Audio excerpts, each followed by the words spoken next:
मौन केवल बोलना बंद करना नहीं है। सामान्यतः लोग मौन का अर्थ केवल वाणी का शांत हो जाना समझते हैं।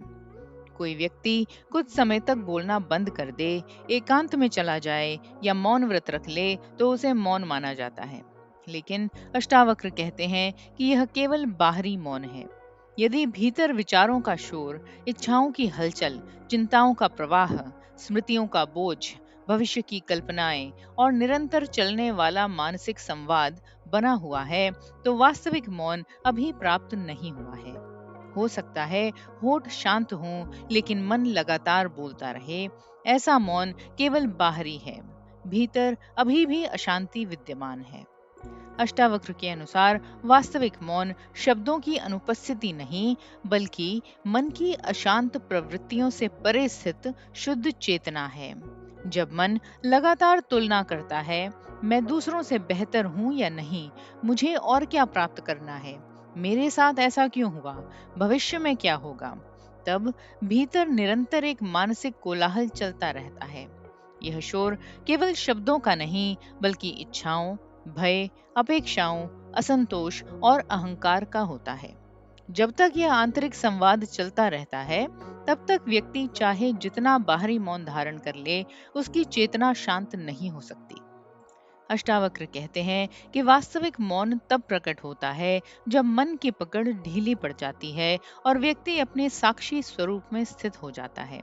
इसका अर्थ यह नहीं कि विचार पूरी तरह समाप्त हो जाएं या मस्तिष्क काम करना बंद कर दें।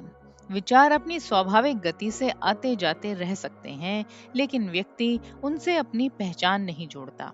वह उन्हें आकाश में गुजरते बादलों की तरह देखता है।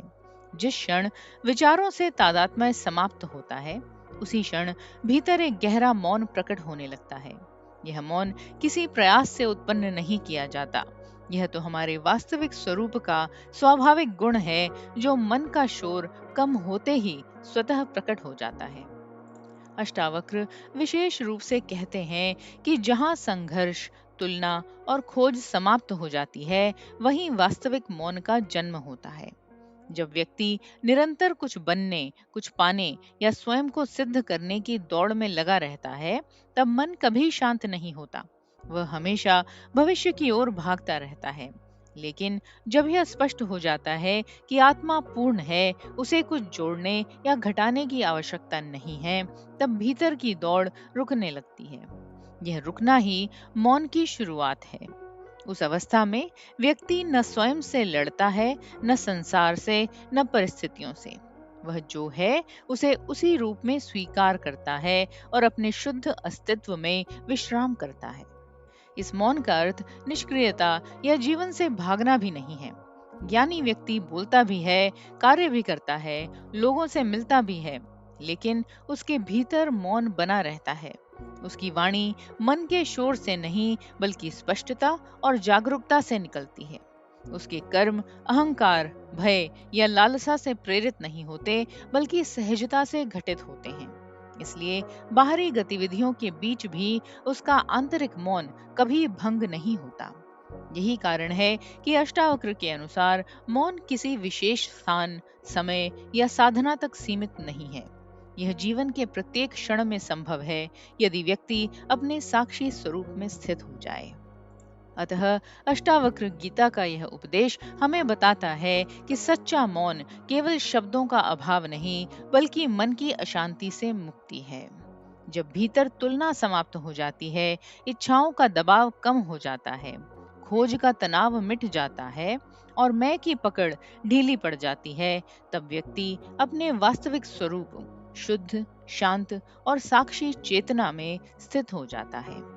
वहीं ऐसा मौन प्रकट होता है जिसे कोई परिस्थिति भंग नहीं कर सकती। यही मौन आत्मज्ञान की भूमि है और यही अष्टावक्र के अनुसार वास्तविक शांति, स्वतंत्रता और मुक्ति का अनुभव है। आप देख रहे हैं सुनो और सुनते ही रहो। हमारा चैनल प्राचीन ग्रंथों की गहन शिक्षाओं को सरल भाषा में आप तक पहुंचाने का एक प्रयास है। हमारे उत्साहवर्धन के लिए लाइक, शेयर, कमेंट और सब्सक्राइब जरूर करें। यदि आप इस मिशन में सहभागी बनना चाहते हैं तो चैनल ज्वाइन करें और इस यात्रा में हमारे साथ चलें।